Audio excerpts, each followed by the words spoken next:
अबू बकर शिबली रहमतुल्लाह अलैह आप फरमाते हैं 3री सदी हिजरी के ये बहुत बड़े अजीम बुजुर्ग गुजरे हैं, अल्लाह के नेक बंदे और अल्लाह के वली गुजरे हैं। फरमाया ऐसा हुआ कि हम एक रोज़ जा रहे थे काफिले में, काफिला जा रहा था, शाम जा रहे थे। चलते चलते रास्ते में एक जगह पहुंचे।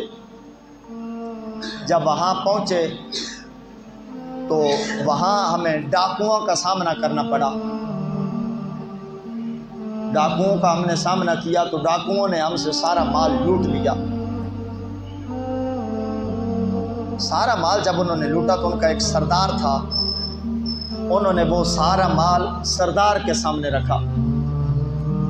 सरदार ने उस माल की जांच पड़ताल करना शुरू कर दी, देखना शुरू कर दिया। सारे डाकू भी देख रहे हैं, हम अपने माल को देख रहे हैं। हज़रत अबू बकर शिबली रहमतुल्लाह अलैह फरमाते हैं कि हमने देखा कि किसी शख्स के माल में से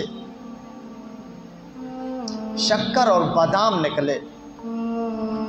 जिस वक्त शक्कर और बादाम निकले तो उन डाकुओं ने वो शक्कर और बादाम खाना शुरू कर दिया। लेकिन जो सरदार था वो कोई चीज़ नहीं खा रहा था, वो बैठा था, बाकी सारे डाकू खा रहे थे। हज़रत शेख अबू बकर शिबली रहमतुल्लाह अलैह फरमाते हैं कि मैंने उस सरदार से पूछा कि अजीब बात है, सारे खा रहे हैं और तुम नहीं खा रहे। तो उसने आगे से बड़ा अजीब जवाब दिया। उसने कहा यार मसला ये है कि सारे बेरोज़ा हैं, मैंने रोज़ा रखा हुआ है। आप फरमाते हैं मुझे और हैरानगी हुई कि हुकूकुल इबाद को पामाल कर रहा है, लोगों के खून पसीने की कमाई जो है वो चोरी कर रहा है और लोगों की बद्दुआएं ले रहा है, जो गुजरता है उसका माल लूट रहा है। और उधर परहेजगारी और तकवे का दावा ये है कि मैं रोज़ा रख रहा हूँ और रोज़े की हालत में हूँ इसलिए नहीं खा रहा। मैंने उससे कहा कि यार अगर तू रोज़े की हालत में है तो फिर ये सारे काम क्यों कर रहा है? अगर ये सारे काम करने हैं तो तूने रोज़ा क्यों रखा हुआ है? उसने कहा यार रोज़ा इसलिए रखा हुआ है ताकि कोई न कोई तौबा की राह तो बाकी रह जाए, सारे दरवाजे न बंद कर दूं। कोई एक वजह तो हो जिसकी वजह से हो सकता है वो मेरी तौबा कबूल कर ले, कोई चीज़ तो हो जिसकी वजह से वो मुझे पसंद कर ले, बाकी मेरे मामलात अपनी जगह, रोज़ा मैं इसलिए रख के बैठा हूँ। आप फरमाते हैं कि बात हुई, हम चले गए, ज़माना गुज़र गया, अरसा गुज़र गया।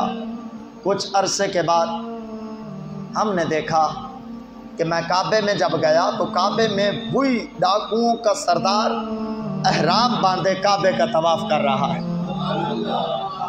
सिर्फ तवाफ़ नहीं कर रहा, चेहरे पर नूरानियत चमक रही है, दिल रूहानी है। मुजाहिदी की वजह से उसका जिस्म कमज़ोर हो चुका है। मैंने पूछा है शख्स तू वही डाकुओं का सरदार है? उसने कहा हाँ मैं ही हूँ वो जो डाकुओं का सरदार हूँ। मैंने पूछा फिर ये हालत कैसे, तू तो डाकुओं का सरदार था, आज नमाजी, परहेज़गार और तहज्जुद गुज़ार और इतनी आपके ऊपर रूहानियत और फिर उम्रा, फिर तवाफ़े काबा, ये सारे मामलात कैसे? उसने कहा अबू बकर शिबली वही जो मैंने रोज़ा रखा था ना, उसी रोज़े ने मेरी अल्लाह से सुलह करा दी।